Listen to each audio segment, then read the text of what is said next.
যুক্তরাজ্য, আরব আমিরাত ও ফিনল্যান্ডে আশ্রয় খুঁজছেন হাসিনা। সবশেষে দেখবেন শেখ হাসিনাকে বিচারের আওতায় আনা ছাড়া দেশ শান্তিতে থাকবে না। দুদু।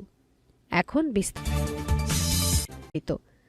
ভারতে পালিয়ে যাওয়া বাংলাদেশের সাবেক প্রধানমন্ত্রী শেখ হাসিনা এখন 4টি দেশে রাজনৈতিক আশ্রয়ের জন্য জোর প্রচেষ্টা চালাচ্ছেন বলে জানিয়েছে অস্ট্রেলিয়া ভিত্তিক web portal the conversation. Sheikh হাসিনার ভারতে থাকার ব্যাপারে অব্যাহত কূটনৈতিক চাপে রয়েছে মোদী সরকার। তাই চূড়ান্ত গন্তব্য হিসেবে ভারতে থাকতে চাচ্ছেন না হাসিনা। ভারতের দ্য হিন্দু পত্রিকার প্রতিবেদনে বলা হয়েছে, শেখ হাসিনা এখন এমন 4টি দেশে আশ্রয় নেওয়ার চেষ্টা করছেন যেসব দেশে বা তার আশেপাশের দেশে তার নিকটাত্মীয় পরিবারগুলো থাকে। প্রথমে যুক্তরাজ্য ও যুক্তরাষ্ট্রে যাওয়ার চেষ্টা করলেও দেশ দুটি তাকে আশ্রয় দেওয়ার সম্ভাবনা নাকচ করে দেয়। তবে হাসিনা হাল ছাড়েননি। ওই দুই দেশের পাশাপাশি তিনি ফিনল্যান্ড, সৌদি আরব ও সংযুক্ত আরব আমিরাতে আশ্রয়ের চেষ্টা চালিয়ে যাচ্ছেন। শেখ হাসিনাকে খুব অল্প সময়ের নোটিসে বাংলাদেশ ত্যাগ করে ভারতে আশ্রয় নিতে হয়।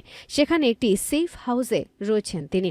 বাংলাদেশ তার পাসপোর্ট বাতিল করে দেয় ভারত হাসিনাকে নিয়ে বিব্রতকর অবস্থায় আছে। ফলে হাসিনা এখন বিকল্প হিসেবে অন্যান্য দেশের সাথে আশ্রয় লাভের জন্য আলোচনা চালিয়ে যাচ্ছেন। ভারত ছাড়লে কোথায় যাবেন সাবেক এই প্রধানমন্ত্রী? এ বিষয়ে ভারত সরকার পুরোপুরি নিশ্চুপ। শেখ হাসিনাকে নিয়ে তাদের পরবর্তী পরিকল্পনা সম্পর্কে পরিষ্কার কিছুই বলছে না দেশটি। তবে পালিয়ে যাওয়ার পরপর যুক্তরাষ্ট্রে বসবাসরত শেখ হাসিনার ছেলে সজীব ওয়াজেদ জয় বলেছিলেন, তার মা আপাতত কোথাও যাচ্ছেন না, কোথাও যাওয়ার জন্য আবেদনও করেননি। নির্বাচনের তারিখ ঘোষণা হলে তিনি দেশে ফিরবেন বলেও জানান জয়। প্রশ্ন উঠেছে, ভারত শেখ হাসিনাকে রাজনৈতিক আশ্রয় দিলে তাকে বাংলাদেশে ফেরত পাঠানোর সমীকরণটা কেমন হবে? প্রতিবেদনে বলা হয়, ভারত যদি শেখ হাসিনাকে রাজনৈতিক আশ্রয় প্রার্থীর মর্যাদা দেয়, সেক্ষেত্রে হাসিনাকে ফেরানো কঠিন হবে। তার কারণ, কোনো রাজনৈতিক আশ্রয় প্রার্থীকে ফিরিয়ে দেওয়ার জন্য ভারতের কোনো বাধ্যবাধকতা থাকবে না। কিন্তু ঢাকা দিল্লির মধ্যকার নতুন সম্পর্ক জোরদার করতে হাসিনা ইস্যু ভারতের জন্য অস্বস্তির কারণ হয়ে দাঁড়িয়েছে।